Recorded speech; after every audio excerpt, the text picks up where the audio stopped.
No one would deny that it's a discouraging time to live as a Christ follower in the United States of America.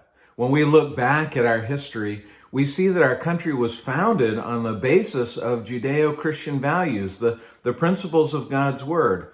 Certainly, we know that not all of those who signed the Declaration of Independence or who helped to put together our Constitution were believers, but they understood that the values and the principles of God's Word were the best ones for starting a new society, for founding a new country. As we look around us, what we see is that we are going further and further from those values on which our laws were based. It's easy for us to get so discouraged and to look out at what is happening and become even angry about this disintegration of our society, about this wholesale turning away from anything that resembles morality. When Christ was walking on the earth, of course, he saw the degradation of the society that he lived in. He saw the sinfulness, he saw the hypocrisy, he saw the filth and the vile actions of the people that were around him. But it's interesting to note his reaction. Here he is, the Holy One, God himself, walking among sinful mankind.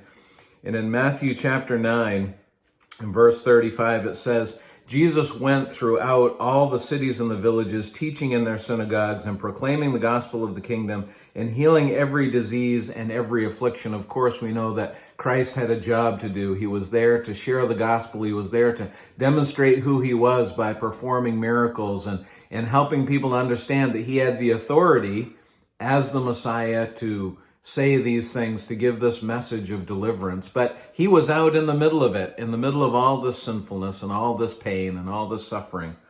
Notice what Matthew 9, verse 36 says. When he saw the crowds, he had compassion for them because they were harassed and helpless like sheep without a shepherd.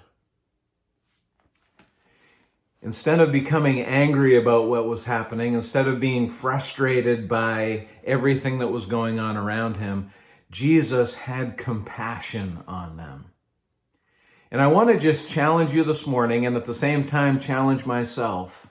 As discouraging as it is to see the disintegration of our society's morality, that instead of being angered, instead of being frustrated, that we might have compassion on them and understand and remind ourselves that without the grace of God, we would be in the very same place.